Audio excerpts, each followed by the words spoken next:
Waktu tepat menunjukkan pukul 7 di pagi hari, bangku di dalam ruang kelas sudah dipenuhi oleh siswa-siswi kelas 12 yang sedang melaksanakan ujian dengan khidmat. Di antara seluruh siswa, ada 2 deretan bangku yang bersebelahan samping kiri dan kanan, serta depan belakang. Duduklah di sana 4 orang siswa dan siswi, yakni Yanti, Tian, Risma, dan Rian. Risma duduk di depan Yanti,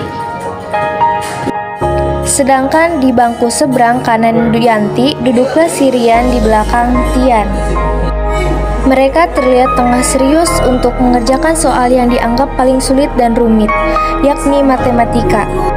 Risma terlihat mengembangkan senyum karena ia merasa bisa mengerjakan soal semua dengan baik.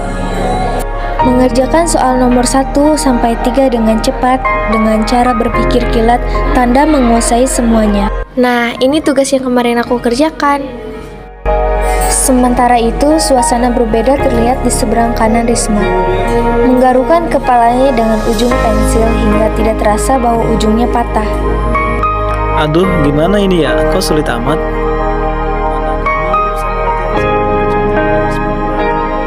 Tian kemudian menolehkan kepalanya sedikit ke arah Risma. Ia berusaha melirik jawaban si Risma dengan menyipitkan mata agar tidak ketahuan menyontek. Saat Tian mengangkatkan lehernya untuk melihat lembar jawaban ujian milik Risma dengan jelas, tiba-tiba ia langsung menoleh ke kanan dan melihat si Tian dengan tatapan sinis. Kemudian Risma bergumam pelan dengan mulut untuk mengancam si Tian tanpa suara.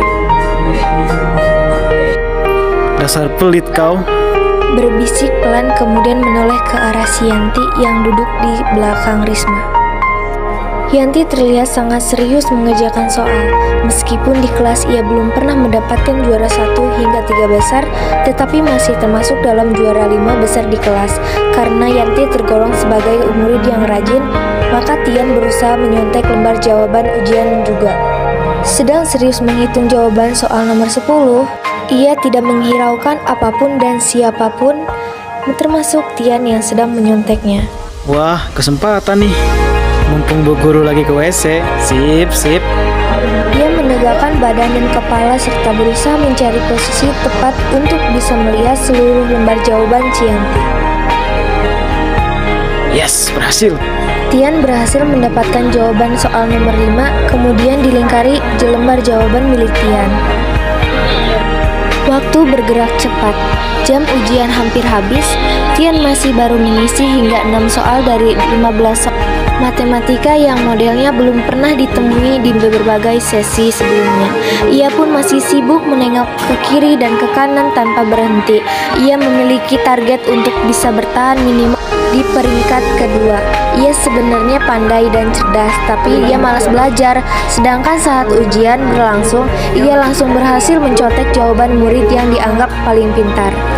Ia melakukannya sejak duduk di kelas 4 SD dan kelakuannya pun berhasil menjadikan murid dengan peringkat bertahan di juara 2. Hal itu karena teman sebangkunya sangat pintar dan bisa diandalkan selama ini. Namun saat berada di kelas 12, teman sebangkunya meninggal karena kecelakaan. Kemudian sekarang tempat duduknya bersama Rian yang disarankan oleh Bu Guru. Tian tahu kalau Rian tidak terlalu pintar dalam mata pelajaran karena ia ahli di bidang olahraga. Kini saat ujian sedang berlangsung, tempat duduk selama ujian harus dipisah dan setiap orang diharuskan menduduki satu bangku sendirian. Tian menjadi semakin kesulitan, apalagi teman sebangkunya yang duduk di bangku belakang tidak bisa diandalkan. Namun, Tian juga sadar bahwa waktu hampir habis. Ia pun semakin bingung dan gelisah karena tidak bisa menjawab satupun soal dengan kemampuannya sendiri. Semua yang diisinya berdasarkan jawaban milik temannya. Saat Tian berhasil mencontek lembar jawaban Yanti, ia sangat senang. Sementara itu Yanti hanya membiarkan si Tian karena tidak sadar sedang dicontek. Tiba-tiba Risma menolehkan kepalanya ke belakang pada Yanti lalu berbisik, "Yan, awas lembar jawabanmu dicontek sama Tian. Jangan dibiarin." Sedikit kaget dan spontan melihat ke arah Tian, sementara si Tian segera memalingkan muka ke dirinya. Tapi si Yanti masih terlihat bengong karena bingung tentang apa yang baru saja terjadi. Tingkah laku Yanti yang diam saja sambil sedikit melongo membuat Bu Guru curiga dan menegurnya. "Yanti, kenapa bengong?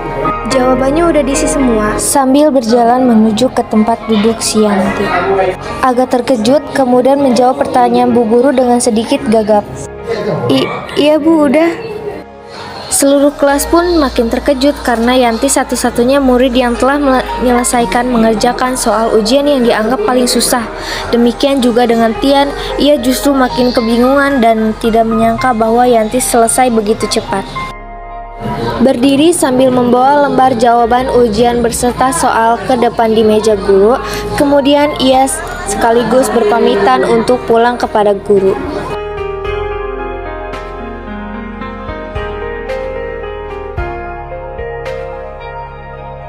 Aduh, gimana nih? Tian gelagapan sambil menoleh ke samping dan ke belakang. Kemudian dilihatnya lembar jawaban Rian terbuka lebar dan bisa dilihatnya. Kenapa harus Rian sih? Kalau gini aku nggak bisa masuk peringkat 3 besar nih. Ia kembali memikirkannya karena masih ragu untuk menyontek si Rian. Jawaban Tian yang masih kosong berjumlah 9 nomor. Berkali-kali dipandangnya lembar jawaban itu sambil memegang kepala dengan raut muka cemas. "Dah Tian, duluan ya." Ia tersenyum sambil berdiri membawa soal beserta lembar jawabannya, sedangkan Tian hanya melidiknya dengan pandangan sinis. Selesai, sip dah. Ia sangat bersemangat melingkari lembaran jawaban yang kurang 2 nomor lagi. Tian mendengar gumaman si Rian, kemudian tanpa berpikir panjang lagi, ia mencuri kesempatan untuk menoleh ke belakang tanpa sepengetahuan si Rian. Tian sibuk melingkari jawaban dengan cepat karena waktu tinggal 5 menit lagi. "Syukurlah hampir selesai," gumam si Tian. Kemudian ia mengarang jawaban 2 nomor terakhir karena tidak bisa mempercayai jawaban si Rian sepenuhnya. Hari pembagian nilai ujian pun tiba. Semua murid tidak sabar untuk melihat hasil perjuangan mereka untuk ujian hari ini. Sementara si Tian justru memasang muka murung dan pasrah. Ia merasa bahwa ujian kali ini benar-benar kacau, tidak hanya satu pelajaran, tetapi hampir semua mata pelajaran. Ia ingin segera pulang ke rumah tanpa mengetahui hasil ujiannya. Beberapa saat kemudian Bu Guru memanggil nama masing-masing murid beserta nilai yang dapat oleh mereka. Titi Rismayanti mendapatkan nilai 85. Rian Hidayat 80. Siti Hardianti 95. Tian Septian. Bu Guru diam sejenak. 50. Kemudian suasana kelas menjadi hening seketika. Tian maju sambil menundukkan kepala karena merasa malu dan takut.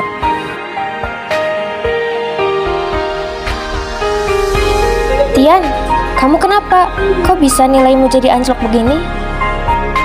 Tidak tahu, Bu.